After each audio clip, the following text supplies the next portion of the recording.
Tempat awal kejadiannya itu di Randu Belatung, Kecamatan. Dan tidak tahu kenapa di tengah-tengah hutan itu ada orang hajatan, ada pesta di situ.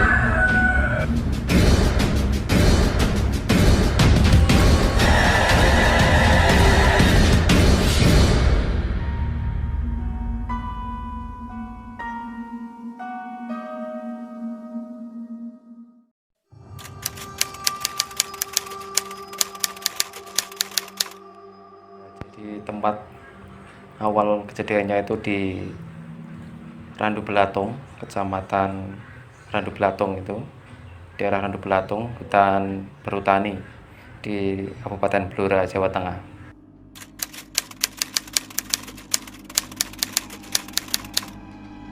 Yaitu perjalanan menuju ke Ngawi, daerah Jawa Timur.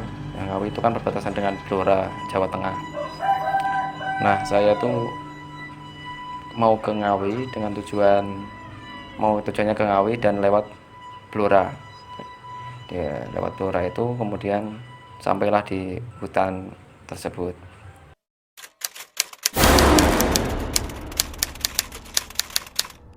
Nah, itu awal dari perjalanannya itu kan udah jam 9 malam dan udah rada mendung gitu.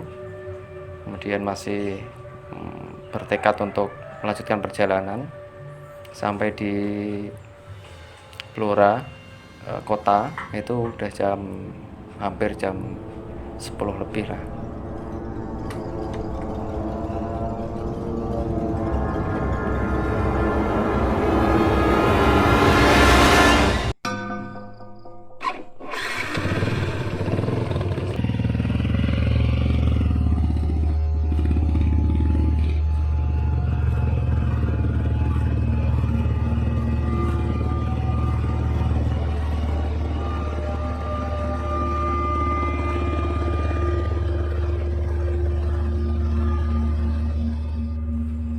Kemudian masih gerimis begitu.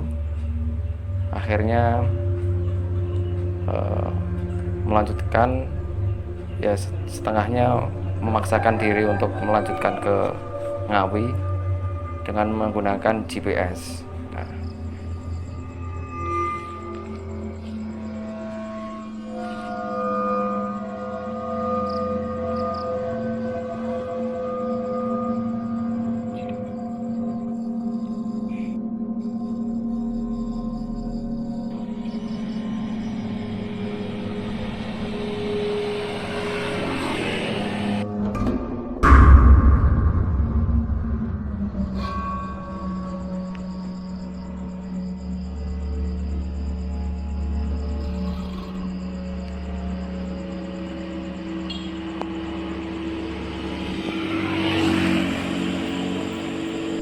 Ini jalan yang benar yang mana ya? Kalau sesuai map ke kiri, tapi ini jalan rayanya lurus. Ini yang arah Ngawi mana ya? Udahlah, percaya sama map aja.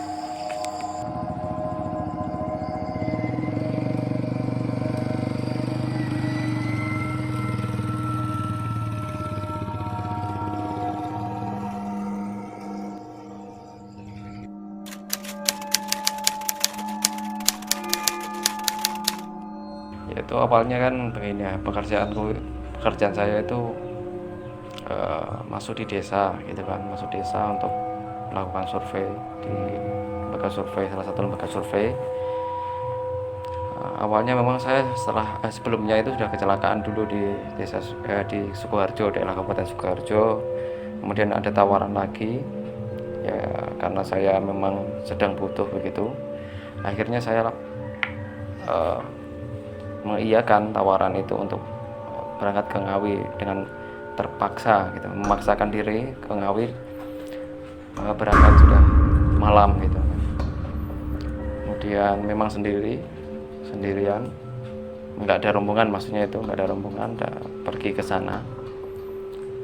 Di Maps waktu itu ada sekitaran 4 jam lah sampai Ngawi, dan ternyata saya terperosok di dalam hutan itu kira-kira ada 2 sampai 3 jam di tengah hutan untuk melalui Randu Belatung itu, perhutani Randu Belatung itu, begitu.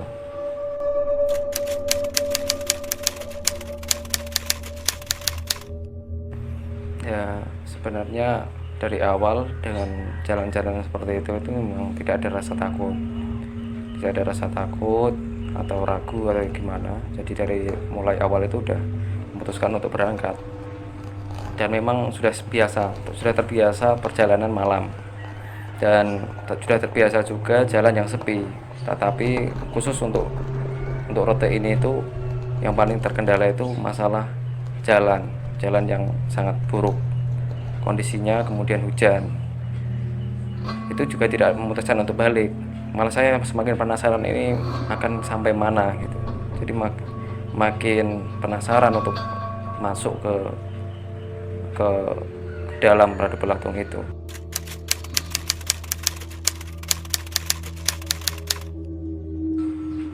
Oke, mulai awal masuk itu udah rada curiga dengan jalan yang saya lalui, karena masa seperti ini, maksudnya periode seperti ini, tahun seperti ini, masih ada jalan yang sangat buruk menurut saya kualitasnya. Buruknya karena jalan itu belum pernah tersentuh aspal. Itu berarti artinya masih bebatuan. Misalkan sudah aspal itu kan jelek pun masih bisa dilalui dengan motor, itu sama sekali tidak. Kemudian di akhir desa yang saya lalui itu, saya bertanya kepada orang, dan orangnya itu dengan sangat tidak biasa menjawab pertanyaan yang saya tanyakan. Misalkan ini bisa sampai ke Ngawi atau tidak, atau memang bisa dilalui atau tidak. Dia itu seperti orang yang mengiyakan, oh bisa mas, bisa ya, langsung aja ke sana. Jadi tidak sewajarnya orang desa seperti itu. Misalkan ada orang dengan pakaian orang jauh bawa tas seperti itu, dan dia malah mengiyakan untuk lewat ke sana.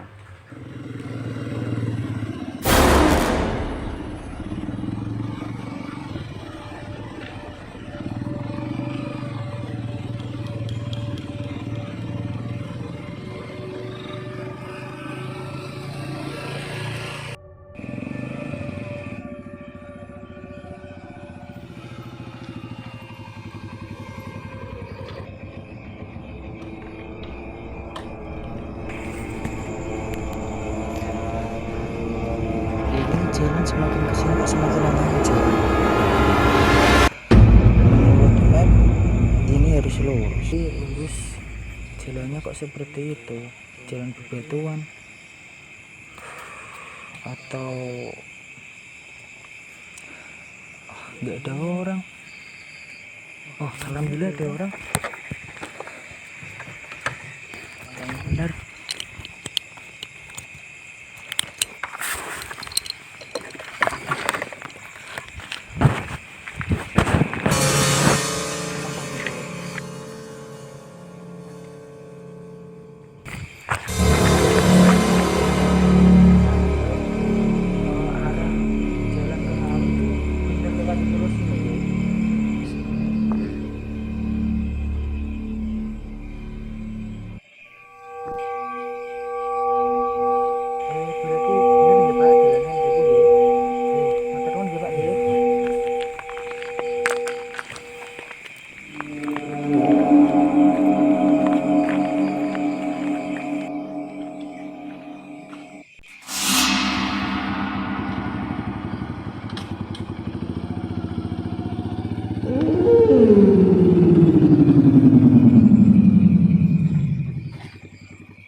Kemudian selama masuk di Randu Belatung, awalnya belum begitu deras hujannya, masih kilap-kilap gitu, masih mendung lah, baru rintik-rintik kecil.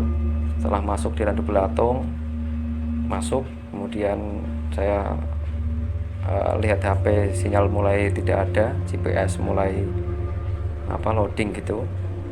saya tetap lanjut aja, lanjut dengan ada marka biru yang ada di maps itu saya ikuti.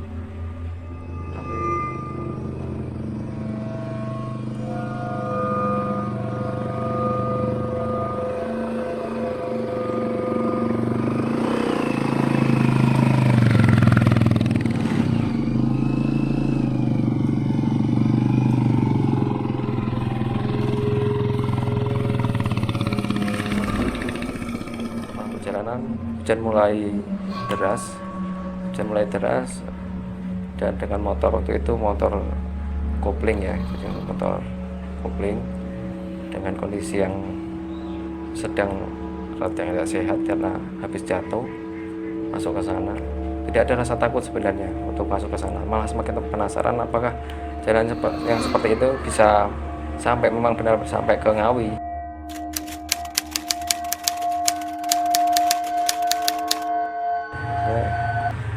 Jadi kejadian mulai janggal itu ketika saya tadi hujan mulai turun, kemudian sinyal hilang, ada petir menyambar gitu tepat di tengah-tengah saya, di tempat perjalanan saya, dan sangat terang, jadi biak gitu.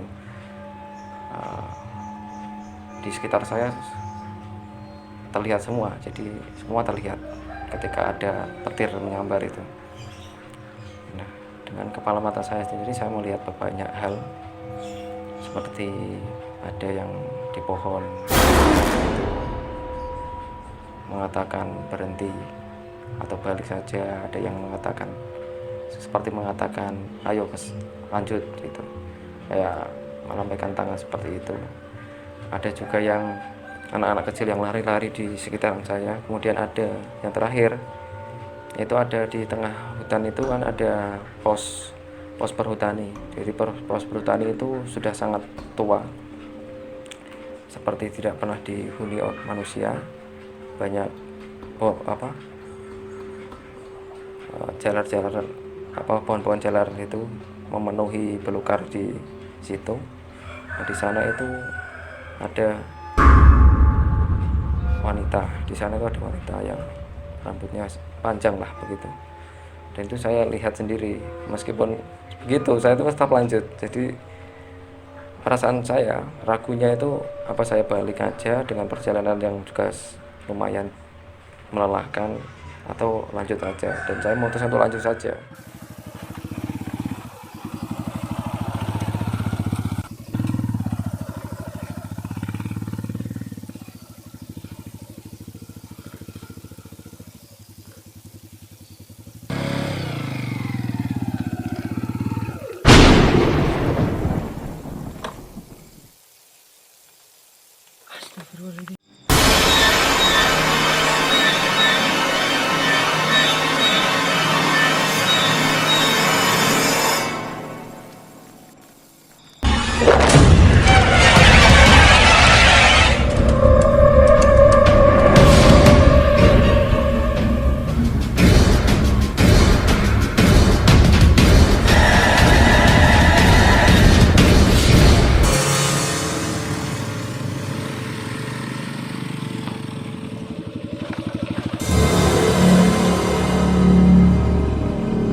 Kenapa jalannya di hutan seperti ini?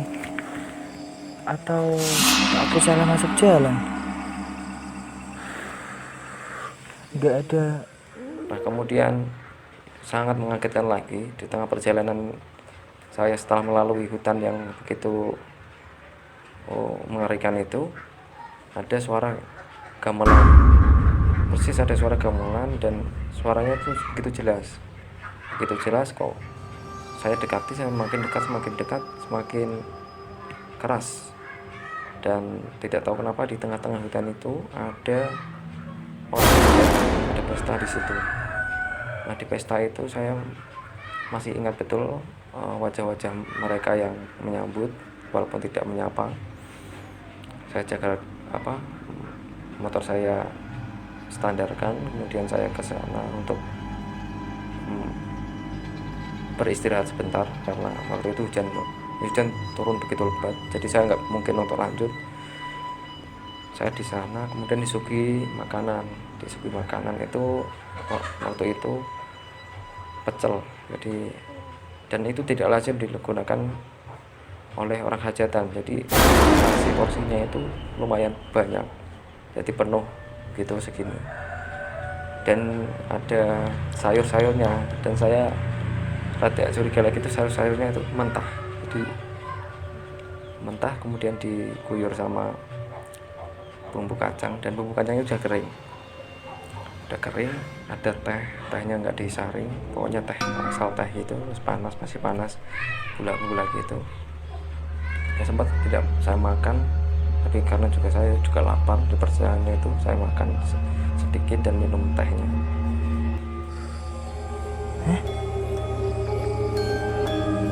Kayak ada suara gamelan.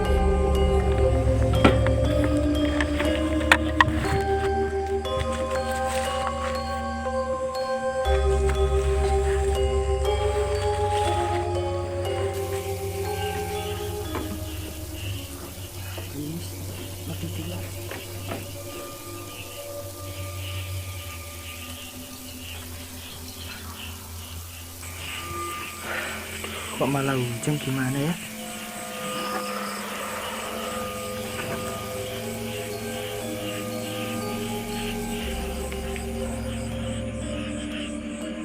Di sana kok ada orang hajatan di tengah hutan seperti ini? Oh, atau jangan-jangan ini udah di penghujung desa ya? Udah mulai masuk desa. Alhamdulillah. Aduh, hujan dulu.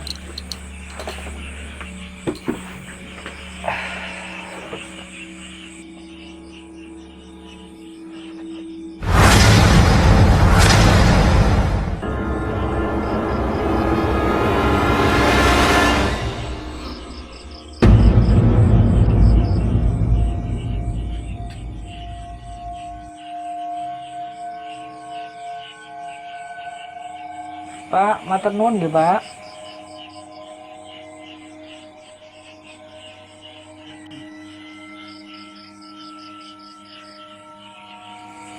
Aneh. Orang hajatan tapi makanannya kok pecel kayak gini. Gimana ya? Tapi perut juga lapar.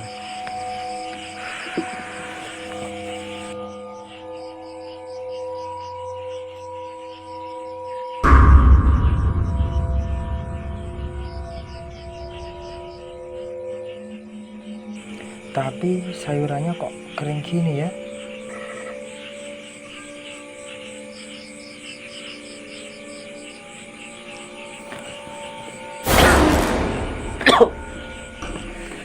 Kenapa rasanya seperti ini sih?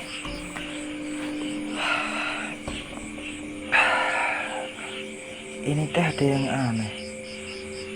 Mungkin khas daerah sini sih.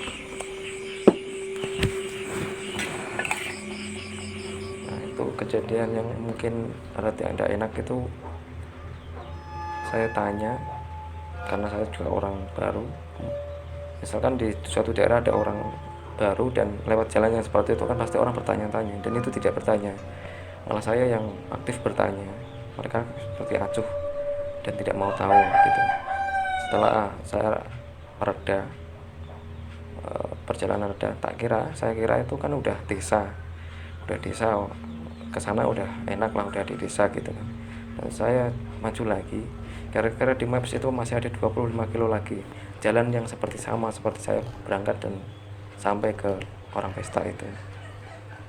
Dan di situ ada banyak orang, dan pestanya itu seperti sangat mewah lah untuk ukuran orang Blora dan Pati, itu sangat mewah, sangat kaya, jadi sangat meriah dan mewah.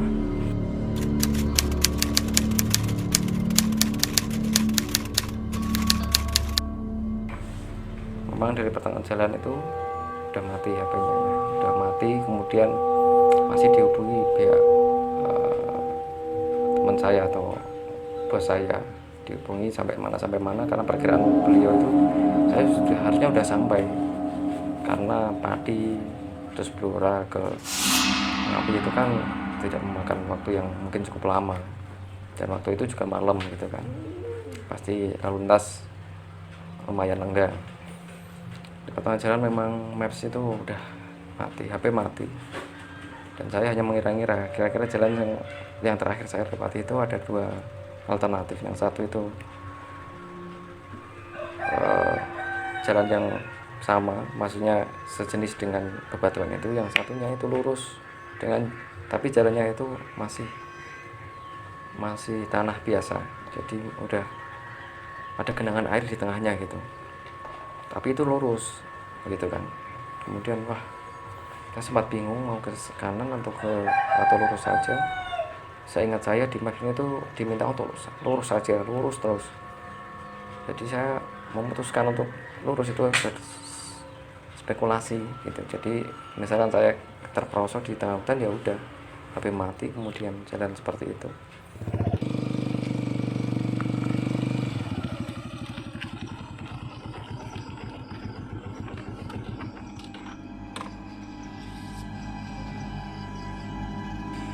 Ini aku harus kemana lagi? Antara jalan sini atau sini? Mana HP mati? Ya Allah, beri petunjuk ya Allah.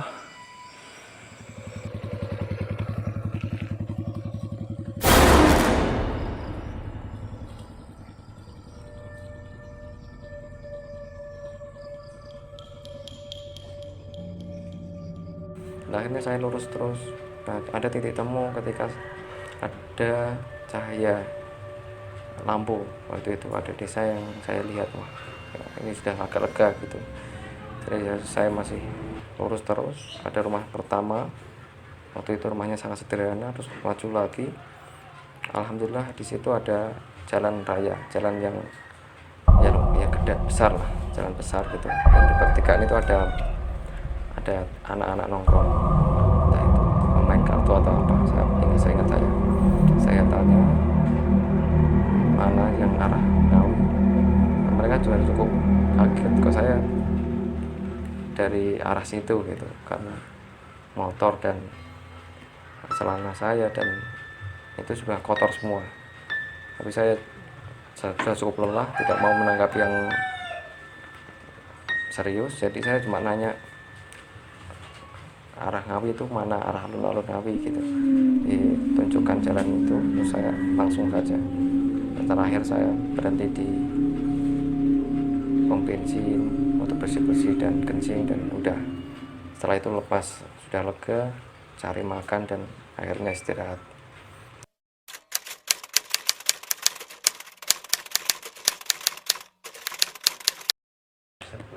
Oke, yang pertama itu ya, itu sudah sangat ceroboh.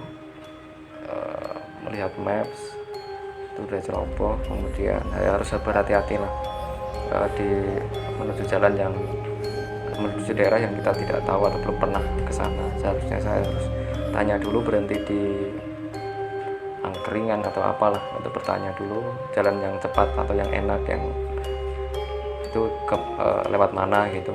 Jadi jangan over PD atau sangat percaya dengan maps, karena sekarang maps itu banyak yang menyesatkan di jalan-jalan tikus begitu. Pasti teman-teman sudah pernah dengar. Nah, untuk tips atau trik untuk ketika sudah berada di kondisi yang seperti itu, bagaimana ya, kita percaya saja bahwa manusia itu kuat. Manusia itu makhluk yang mungkin sempurna, memang terlihat adidaya, tapi memang manusia diciptakan itu sebagai khalifah, yaitu pemimpin di bumi ini. Jadi untuk urusan misalkan barang-barang gaib itu, ya sudah memang ada, kita harus wajib meyakini atau wajib iman terhadap mereka, tetapi tidak boleh takut. Kita hidup sama-sama, asal kita tidak mengganggu, mereka tidak terganggu, mereka tidak mengganggu kita, ya sudah, biarlah mereka memperlihatkan eksistensinya dan kita berjalan sesuai hidup kita. Jadi pesan saya, tidak usah takut terhadap hal gaib. Takutlah kalau kita tidak bisa memenuhi kebutuhan dan akhirnya kita melakukan hal-hal yang negatif seperti itu. Oke, sekian.